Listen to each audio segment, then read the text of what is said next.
Hello' বন্ধু বান্ধৱীসকল আৰু sir বাইদেউসকল ইংটেবলৈ স্বাগতম জনাইছোঁ। আজিৰ ভিডিঅ'টোত লৈ আহিছোঁ B.ed.ৰ এটি গুৰুত্বপূৰ্ণ লেছন প্লান অসমীয়া বিষয়ৰ যিসমূহ টিচাৰ্ছ আছে, লগতে B.ed কৰা যিসমূহ ছাত্ৰ ছাত্ৰী আছে, যিসকলে ইতিমধ্যে অসমীয়াটোক মেথড ছাবজেক্ট হিচাপে লৈছে, তেওঁলোকৰ কাৰণে এই ভিডিঅ'টো ইম্পৰ্টেণ্ট হ'ব। আৰু এই ভিডিঅ'টোৰ জৰিয়তে আপোনালোকে জানিব পাৰিব এটি ধুনীয়া পাৰ্ট অসমীয়া বিষয়ৰ ইণ্টাৰনেটৰ তিতা মিঠা এই পাঠটোৰ এটি ধুনীয়া লেছন প্লানৰ বিষয়ে জানিব পাৰিব। শেষলৈকে ভিডিঅ'টো চাব আৰু পাৰিলে আপোনালোকে নোট কৰি ল'ব লগে, তেতিয়াহ'লে আপোনালোকৰ কাৰণে সুবিধা হ'ব। দেৰি নকৰি ভিডিঅ'টো আৰম্ভ কৰিছোঁ। ভিডিঅ'টো আৰম্ভ কৰাৰ আগতে এবাৰ কৈ থ'ম আপোনালোকক, যদিহে ইংটেব চেনেলটো ছাবস্ক্ৰাইব কৰা নাই, ছাবস্ক্ৰাইব কৰি থৈ দিব। ভৱিষ্যতে এনেকুৱা ধৰণৰ ইম্পৰ্টেণ্ট ভিডিঅ' লৈ আহিলে তাৰ ন'টিফিকেশ্যন আপোনালোকে পাব আৰু তাৰ যোগেদি আপোনালোকে উপকৃত হ'ব পাৰিব। তেতিয়াহ'লে আহক।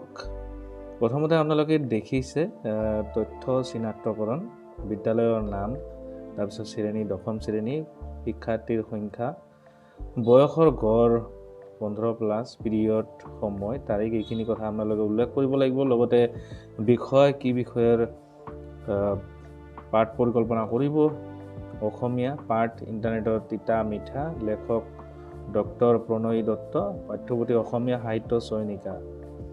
এইখিনি কৰাৰ পিছত ইয়াৰ সাধাৰণ উদ্দেশ্যসমূহ চাওক। 1 নম্বৰ ছাত্ৰ ছাত্ৰীৰ মানসিক বিকাশ সাধন কৰা, 2 নম্বৰ ছাত্ৰ ছাত্ৰীৰ বৌদ্ধিক সভ্যতা আৰু স্বয়ংক্ৰিয় বৈদ্যুতিক বিকাশৰ ভাৱ জগাই তোলা, 3 নম্বৰ ছাত্ৰ ছাত্ৰীক ভাষা সাহিত্যৰ প্ৰতি অনুৰাগ বৃদ্ধি কৰা, 4 নম্বৰ শিক্ষণ সামগ্ৰীৰ ভিতৰত থাকিব বিদ্যালয়ত সচৰাচৰ ব্যৱহাৰ কৰা কৃষ্ণফলক, থৰি মাটি, ডাষ্টাৰ, পুথি, পাঠ্যপুথি, পাঠ পৰিকল্পনা আৰু নিৰ্দেশক মাৰি, আৰু বিশেষ সামগ্ৰীৰ ভিতৰত কম্পিউটাৰৰ ছবি থাকিব। এতিয়া চাওক, প্ৰস্তাৱনাত আপোনালোকে স্তৰ পূৰ্ব জ্ঞানৰ ধাৰণা, শিক্ষকৰ কাৰ্য, ছাত্ৰ ছাত্ৰীৰ কাৰ্য। ইয়াতে ছাত্ৰ ছাত্ৰীয়ে কম্পিউটাৰৰ কি ক'ত কিয় ব্যৱহাৰ কৰা হয় জানে। শিক্ষকৰ কাৰ্যত শিক্ষকে হাঁহি মুখেৰে শ্ৰেণীকোঠাত প্ৰৱেশ কৰি ছাত্ৰ ছাত্ৰীৰ অভিবাদন গ্ৰহণ কৰিব। তাৰ পিছত তেওঁ শ্ৰেণীকোঠা ভালকৈ নিৰীক্ষণ কৰি ছাত্ৰ ছাত্ৰীক পাঠটিক সজাব। শিক্ষকে পাঠৰ পূৰ্ব জ্ঞানৰ আভাস পাবলৈ ছাত্ৰ ছাত্ৰীক দুটামান প্ৰশ্ন কৰিব। প্ৰশ্ন দুটা এনেকুৱা হ'ব, তোমালোকে কেতিয়াবা কম্পিউটাৰ দেখিছানে? আৰু এটা প্ৰশ্ন হ'ব, উপহাৰ মানে কি? আৰু ছাত্ৰ ছাত্ৰীসকলে নিজৰ আসনৰ পৰা থিয় হৈ শিক্ষকক সম্বোধন জনাব আৰু শিক্ষকৰ ইংগিত মৰ্মে নিজ আসনত বহিব। ছাত্ৰ ছাত্ৰীয়ে শিক্ষকে সোধা প্ৰশ্নবোৰৰ উত্তৰ দিব। উত্তৰসমূহ এনেকুৱা হয়, দেখিছোঁ। আৰু 2 নম্বৰ প্ৰশ্নটোৰ উত্তৰ হ'ব, উপহাৰ মানে কোনো বিশেষ ধৰণৰ উপঢৌকন বা প্ৰাপ্তি। তাৰপিছত পূৰ্ব জ্ঞানৰ ধাৰণাত লিখিব, কম্পিউটাৰত নেটৰ যোগেদি নানা ছবি চাব পাৰি, সেইবোৰ জানে। ছাত্ৰ ছাত্ৰীৰ উত্তৰৰ লগত সংগতি থকা দুটামান কথা কৈ শিক্ষকে নিজৰ পাঠটি ঘোষণা কৰিব যে আজি আমি ইণ্টাৰনেটৰ তিতা মিঠা নামৰ পাঠটো আলোচনা কৰিম। শিক্ষকে পাঠটোৰ নাম কৃষ্ণফলকত লিখি দিব আৰু ছাত্ৰ ছাত্ৰীয়ে নিজৰ কিতাপৰ পৰা পাঠটি উলিয়াই ল'ব। আৰু ছাত্ৰ ছাত্ৰীয়ে নিজৰ পাঠ্যপুথি আৰু বহি উলিয়াই পাঠ্যপুথিৰ নাম বহীত লিখিব, অৰ্থাৎ পাঠটিৰ নাম বহীত লিখিব।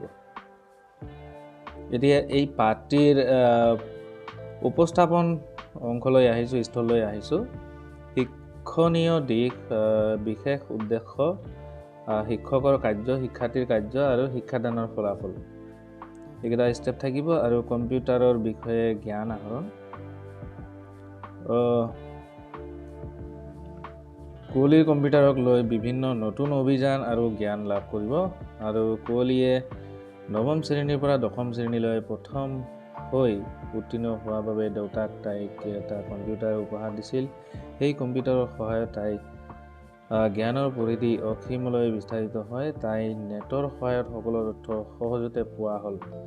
তাই ইমেইলৰ জৰিয়তে দেশে বিদেশে থকা বান্ধৱীসকলৰ পৰা তেওঁলোকৰ দেশ ভ্ৰমণৰ চক্ষুষ অভিজ্ঞতা তথা নিজৰ দৃষ্টিভংগীৰ ৰোমাঞ্চকৰ সোৱাদ ল'ব পাৰিলে। ইণ্টাৰনেটৰ সহায়ত কুঁৱলীয়ে বহুতো নতুন নতুন তথ্য অভিজ্ঞতাত ভিডিঅ' গ্ৰাফিক্স আহৰণ কৰিবলৈ তাই মস্কোত থকা বান্ধৱী শ্বেৰণৰ সৈতে যোগাযোগ কৰে আৰু ইমেইলৰ জৰিয়তে মত বিনিময় কৰে। ইয়াতে শিক্ষাৰ্থীৰ কাৰ্যাৱলীত চাওক, ছাত্ৰ ছাত্ৰীয়ে মনোযোগেৰে শিক্ষকৰ কথাবোৰ শুনিব আৰু শিক্ষকৰ আদেশ মৰ্মে সৰৱ পঠন কৰিব আৰু শিক্ষকে সোধা মৌখিক প্ৰশ্নবোৰৰ উত্তৰ কৰিব। আৰু ইয়াৰ পৰা ছাত্ৰ ছাত্ৰীৰ কৌতূহল, জিজ্ঞাসা, উৎসুকতা আদি গুণৰ সৃষ্টি কৰা আৰু জ্ঞানৰ পৰিসৰ বৃদ্ধি কৰা হ'ব। তো এনেকৈ ছাৰ বাইদেউসকল মই গোটেইখিনি পঢ়িবলৈ নাযাওঁ, নহ'লে ভিডিঅ'টো বহুত দীঘল হৈ যাব। ইয়াৰ পিছত মই জাষ্ট টিচিং পইণ্ট কেইটা আপোনালোকক কৈ দিম আৰু তাৰপিছত আপোনালোকে ইয়াৰ পৰা ভিডিঅ'টো অলপ ৰখি আপোনালোকে চাই ল'ব। পঠন পদ্ধতি, সৰৱ পঠন পঢ়োৱা কাৰ্য। তাৰপিছত নেক্সট আহিব শিক্ষণীয় বিষয়ত কম্পিউটাৰৰ ইণ্টাৰনেটৰ অপকাৰী দিশো ইয়াত উল্লেখ কৰা হৈছে। বিশেষ উদ্দেশ্যত থাকিব কম্পিউটাৰৰ ইণ্টাৰনেটত কেৱল উপকাৰহে হয় এনে নহয়, অপকাৰী দিশো আছে, সুবুৰাই দিয়া। তাৰপিছত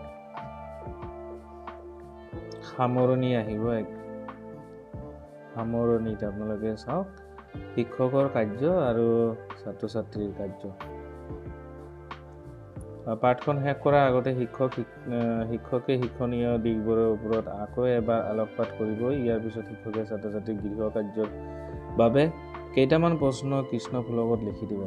ছাত্ৰ ছাত্ৰীসকলে মৌখিক প্ৰশ্নবোৰৰ উত্তৰ দিয়াৰ পাছত শিক্ষকে গৃহ কাৰ্যৰ বাবে কৃষ্ণফলকত লিখি দিয়া প্ৰশ্নবোৰ নিজৰ বহীত লিখি ল'ব। www বা ৱেব কি, ইণ্টাৰনেটৰ সহায়েৰে কুঁৱলীয়ে কি নতুন অভিজ্ঞতা আহৰণ কৰিছে। তো এনেকৈ ছাৰ বাইদেউসকল এই যিটো পাঠ পৰিকল্পনা এইটো শেষ হৈছে। আপোনালোকে কমেণ্টত জনাব ভাল পাইছেনে বেয়া পাইছে লেচন প্লানটো। যদিহে ভাল পায় তেতিয়াহ'লে সেইটোও জনাব, যদি বেয়া পায় সেইটোও জনাব আৰু এনকাৰেজ কৰিব, ভিডিঅ'টো শ্বেয়াৰ কৰিব, লগতে ছাবস্ক্ৰাইব কৰিব যাতে আগলৈকো আপোনালোকৰ কাৰণে এনেকুৱা ভিডিঅ' লৈ আহিব পাৰোঁ। ধন্যবাদ।